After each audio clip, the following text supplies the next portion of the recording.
Bonsoir, c'est un immense honneur pour nous de recevoir ce multi-artiste qui est présent sur ce plateau aujourd'hui.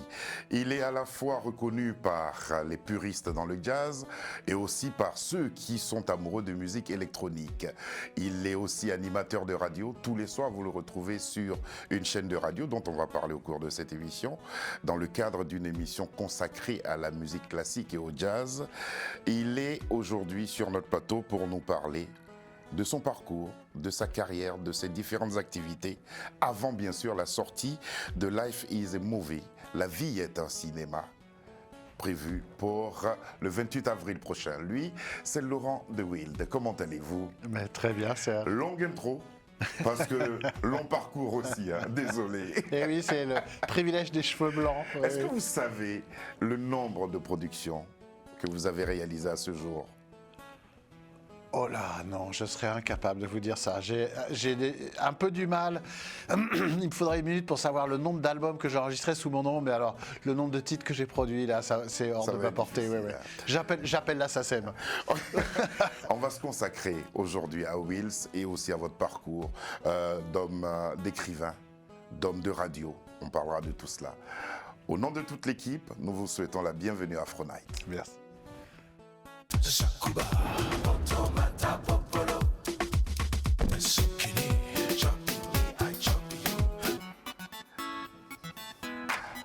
Laurent, avant toute chose, qu'est-ce qu'un étudiant de l'école normale supérieure est-il venu chercher dans la musique?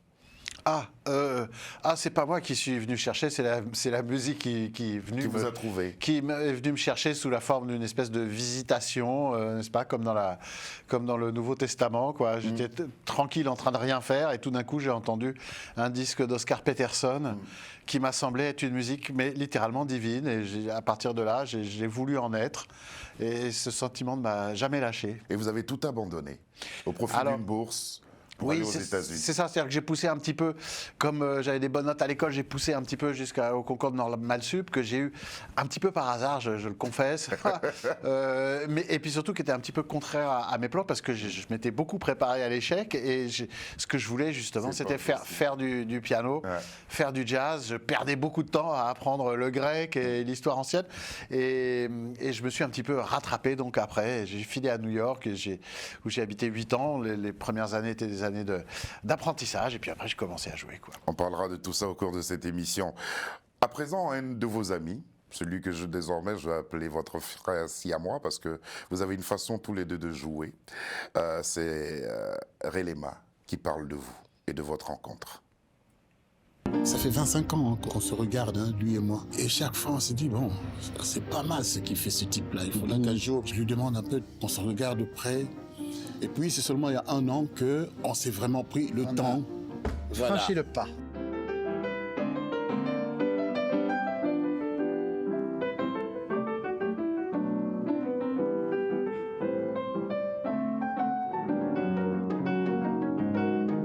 Ce qu'on fait, ça va quand même au-delà du piano.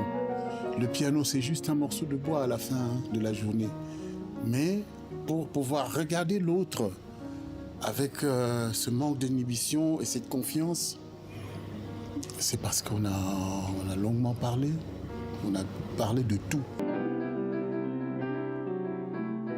Lutter contre le fait de devenir blasé, je pense que c'est important pour les humains, quoi. En tout cas pour nous deux, hein, on essaie de ne pas être blasé.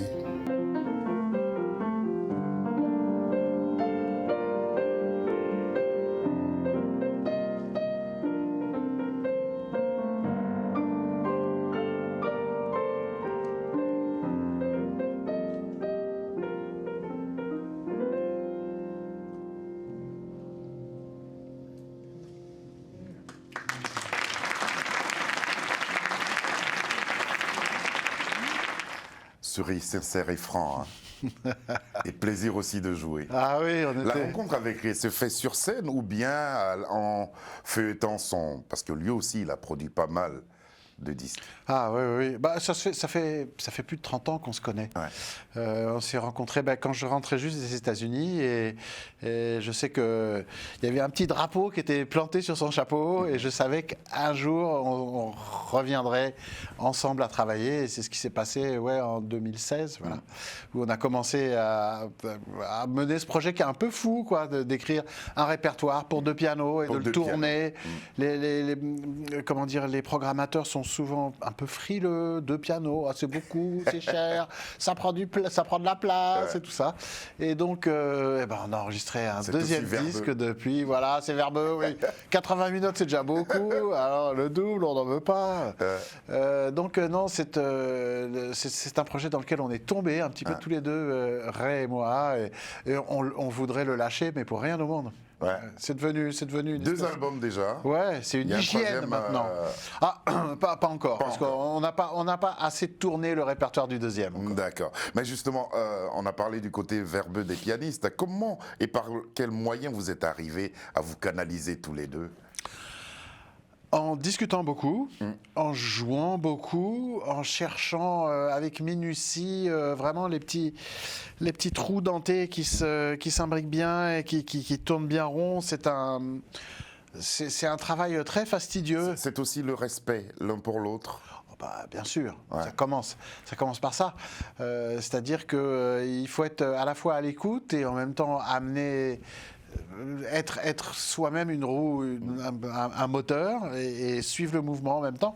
C'est pas facile de composer à 2. Hein, surtout pour 2 grands pianistes. Et en plus, les pianistes, ils ont l'habitude de bosser tout seuls. Alors justement, il y a des titres sur l'album Wills qui m'ont fait rire. J'aimerais savoir comment vous avez réagi quand ces titres ont été baptisés Poulet Bicyclette ou Saka Salsa. Ah bah oui, ça, on l'a trouvé ensemble. On les a trouvés ensemble, ces titres-là. De toute façon, pas moyen d'imaginer un titre qui ne soit pas en accord avec les deux artistes. On a tellement mis, mais vraiment tout. Poulet Bicyclette, ça fait. Poulet Bicyclette. Salsa. Poulet Bicyclette, en fait, c'est ivoirien. Ouais. C'est ivoirien. C'est les 2 types de poulets qu'on peut acheter dans le commerce. Il y a les poulets tout gras qui sont dans les rôtissoirs là, et comme ils sont derrière l'écran de la rôtissoire, on les appelle les poulets bicyclettes ivoiriens. Et puis les poulets, je veux dire les poulets télévision. Et puis ceux qui sont au grand air, c'est les poulets bicyclettes. Yes. Ce qui a été élevé à la bio. Yes, et donc vous êtes en accord avec ces titres-là. Vous avez travaillé avec Suleiman Boij sur 4 volumes, Contes d'Afrique. Oh, plus que ça, je crois qu'il y en a une dizaine. Une dizaine. Ouais. Et alors, est-ce que c'est là qu'est né votre premier contact avec le continent et ses valeurs? Alors, j'étais déjà allé en Afrique de l'Ouest. J'avais des amis qui habitaient là-bas, que j'ai été voir. Donc, j'avais un petit contact, on va dire, un petit peu touristique et amical. Mais effectivement, en fait, l'histoire avec Suleiman, je venais d'acheter pour une production, c'était en l'an 2000. Mon Dieu, il y a 23 ans. Je venais d'acheter une paire de micros pour mon premier disque électro chez Warner. Ouais. Une paire de Chops, des micros qui valent très cher. Et je tombe sur lui au café, je lui dis j'ai trouvé une paire de Chops j'ai acquis une paire de Chops, je peux faire des enregistrements. Il me dit ça tombe bien, moi j'aimerais bien qu'on enregistre mes comptes à la sortie de mes comptes africains. Tout le monde me demande si j'ai un disque, j'ai rien à leur faire écouter. Je lui dis allez, on va chez moi et on t'enregistre. Et c'est devenu une suite magnifique aux éditions Milan. Absolument. Vous êtes né aux États-Unis, vous avez collaboré avec le trompettiste Eddie Anderson, le saxophoniste Ralph Moore et bien d'autres références musicales et produit quelques albums. Pourquoi êtes-vous revenu en France ? Pour des raisons très personnelles, en fait. Je m'étais marié, ma femme était enceinte. New York n'est pas une ville géniale. Je pense que c'est pas. On nous fait croire que c'est là-bas que. Mais oui, c'est une ville de célibataires. C'est une ville de célibataires. C'est une ville. Bon, aujourd'hui, c'est une ville qui est devenue absolument hors de prix, Ouais. mais déjà à l'époque, et c'était les années 80, enfin la fin des années 80, on sentait une poussée vers la sortie. C'est difficile de gagner sa vie comme musicien de jazz. Vous savez, les musiciens aux États-Unis, ils n'ont pas du tout le même statut qu'ici en France. Donc pour toutes ces raisons, je suis revenu en France. New York, c'est vraiment une ville de célibataires, hein, où on se donne à 100%, à 1000%. Mais après ça, la vie de famille, tout ça, ça devient, ça devient compliqué. Et c'est la raison pour laquelle affreusement vous êtes cher. rentré. Ouais, ouais. On va maintenant vous retrouver dans ce document de Arte, de la chaîne Arte, où vous rendez hommage à quelqu'un dont nous allons parler tout à l'heure.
Thelonious Monk, de ce pianiste qui aurait eu 106 ans aujourd'hui, est son histoire, son parcours, sa technique qui vous a fasciné au point de lui consacrer une biographie?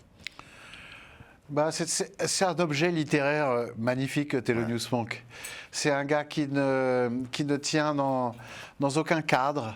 Il a l'air de venir de la nuit des temps, il a l'air d'annoncer la musique de demain. C'est une espèce de gros caillou qui est tombé du cosmos un peu dans notre jardin et dont on n'a jamais très bien su quoi faire, quoi. Il n'a pas d'ascendant, il n'a pas de descendants musicaux. Miles Davis a plein d'imitateurs, John Coltrane, Charlie Parker, qui vous voulez, des imitateurs de Monk, ça n'existe pas, parce qu'il avait juste inventé sa technique, son jeu, ses idées étaient tellement personnelles qu'elles étaient inimitables.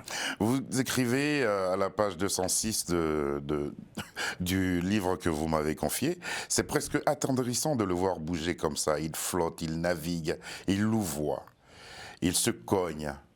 Par contre, il ne se cogne pas contre les micros. Il ne prend pas les pieds dans ses fils. Rien de malhabile.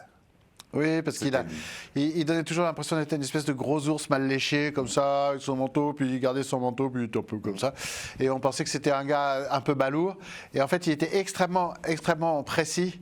Et il a passé sa vie à tromper son monde, en fait. Ouais. Alors, entre studio, conférences et aussi, par moments, les masterclass, quel temps vous avez à consacrer à l'écriture? Parce que vous êtes aussi écrivain. Le temps que je me force à lui consacrer. Ça dépend des projets. Quand j'ai un projet qui est parti, il faut que ça sorte. Donc je fais ça absolument tout le temps. Le livre Une fois que ça s'inscrit là, il faut... Ah ouais, quand ça commence à sortir, il ne faut pas fermer le robinet, sinon non, il faut que ça sorte. Il faut que ça sorte. Avec votre permission, on va à présent feuilleter votre album. On va commencer par Oud and Blue. Qu'est-ce que vous pouvez nous dire de eux? Oud and Blue, ça c'était mon deuxième disque, donc avec mon vieux pote Ira Coleman, que j'ai rencontré quand je suis juste arrivé à New York. C'est Jack DeJohnette qui est à la batterie. Quel culot j'ai eu d'aller lui proposer d'enregistrer un disque. Belle ambiance fraternelle, là vous étiez où là?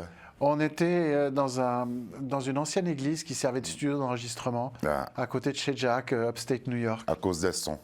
Ouais, oui. Et puis Jack, il aimait bien enregistrer à côté de chez lui. Donc, Ce trio. Ah, yes. Billy Drummond, Ira Coleman et moi-même. On est au début des années 90, là. C'est drôle parce que j'ai refait cette photo il y a même pas un an, un peu plus d'un an, quand on s'est retrouvé à jouer avec Géraldine Laurent à la Villette, à la Philharmonie. Et donc c'est un trio avec lequel on a pas mal joué. On a beaucoup enregistré aussi. Et puis l'aventure Upfront. Ça, c'était vraiment les tout débuts. J'ai sorti cette vieille photo-là, je suis tombé dessus par hasard. À droite, c'est Gene Calderazzo, le frère de Joey Calderazzo. Ouais. Gene est batteur, Joey, c'est le pianiste de Michael Brecker et de Branford Marsalis aujourd'hui. Le tromboniste qui est à ma droite, donc à gauche à l'écran, était un tromboniste arrangeur magnifique qui depuis est devenu camionneur, c'est un désastre.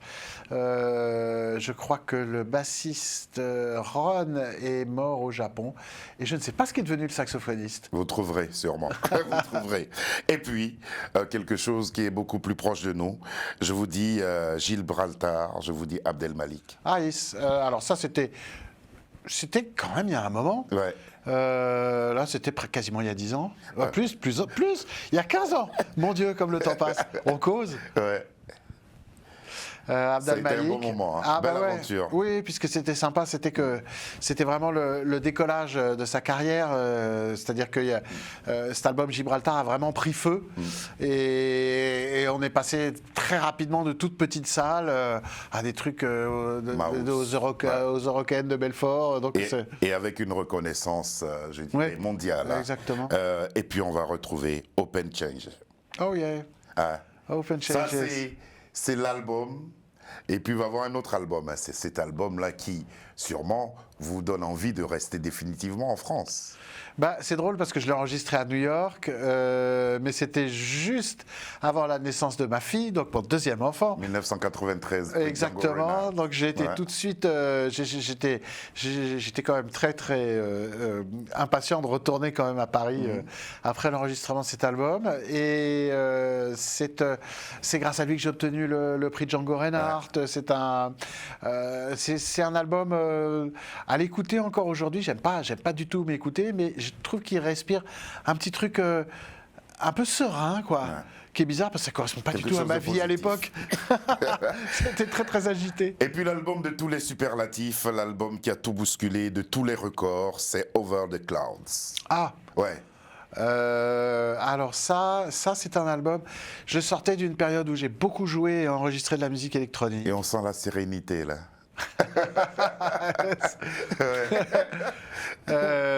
J'avais joué beaucoup de musique électronique pour beaucoup de mes amateurs de jazz plus classiques, je les avais trahis, tout ça, donc j'étais un petit peu à l'index. J'avais fait un album qui s'appelait The Present, qui était en trio acoustique dans l'intervalle, mais les gens étaient encore fâchés avec moi.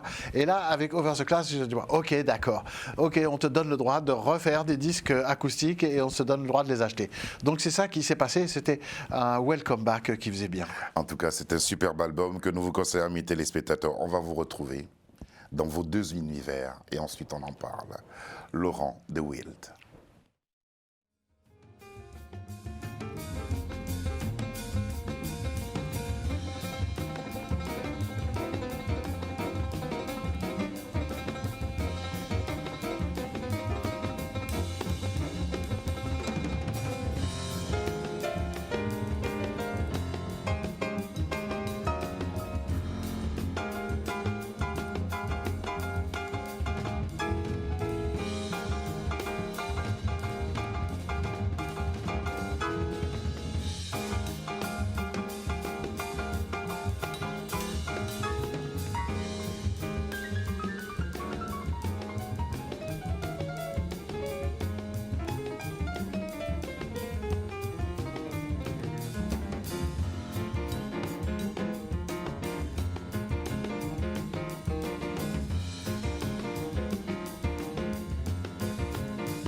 deux univers musicaux diamétralement opposés.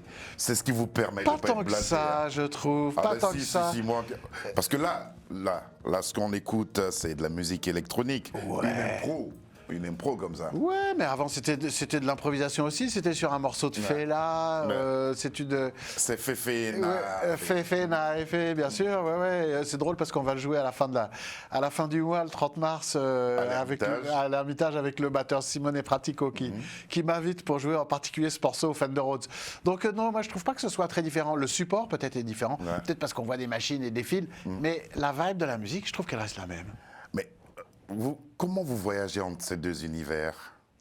Et j'ai même plus à voyager, j'ai tout chez moi, j'ai un piano acoustique, j'ai des synthés, et je peux passer de l'un à l'autre, je peux mettre les uns dans les autres. Justement, il n'y a pas de... La distance, elle est dans le crâne, à mon avis. Que répondez-vous aux puristes? Qu'est-ce que je réponds aux puristes? Continuez de purifier. c'est très bien. Continuez de purifier, moi j'avance. Et puis voici, il y a 3 albums que vous avez produits dans ce monde de l'électro. Pieces, Fly Super Fly. Ouais. Quelles critiques ont reçu ces 3 albums? Ah, si, ils avaient bien marché. C'était donc un principe piano-ordinateur avec un ordiniste, Autisto 23, qui m'enregistrait à la volée, qui organisait les boucles, on construisait la musique comme ça. Donc c'était très produit. L'album Fly a vraiment bien marché. Et je pense que et encore aujourd'hui, j'ai des gens qui me parlent de cet album. Et donc on avait rajouté un vidéaste, Nico Tico, qui avait créé une bulle en tulle autour de nous sur laquelle il projetait des images par devant et par derrière. Enfin, c'était une espèce de continuum musico-visuel qui était vraiment très intense. On va vous retrouver maintenant dans ce document de TSF Jazz, un bon moment où vous êtes avec, c'est pour ça que je l'ai appelé d'ailleurs, votre frère Siamois. C'est extrait de votre avant-dernier album, l'album avec Ray Lema, Wills. Voici venu Woman Come First.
Vous vous êtes entraîné un peu pour ça quand même.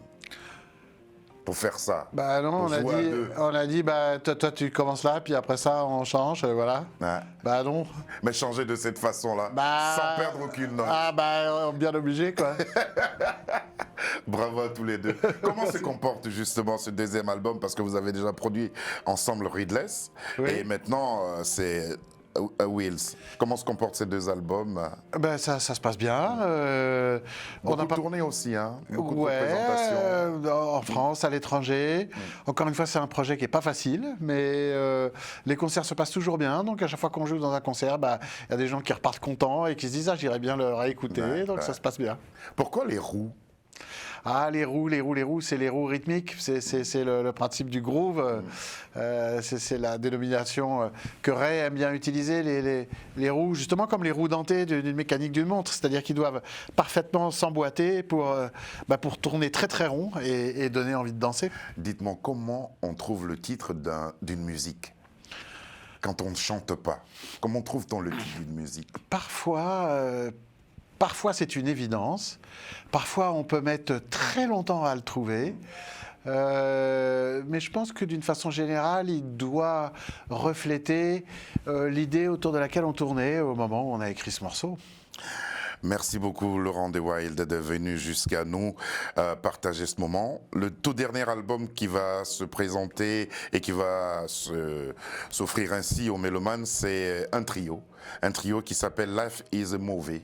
Voilà, dernier album qui sortira le 28 avril prochain. Exactement. Vous nous ferez l'honneur de venir nous présenter cet album. Mais avec le plus grand plaisir. Avec le matériel qui l'accompagne. Yes. Ce fut un réel plaisir pour nous de vous avoir sur ce plateau. Merci Serge. Et puis, comme on dit, continuez à nous offrir ce que vous nous offrez. Yay. Toutes ces émotions et cette belle énergie.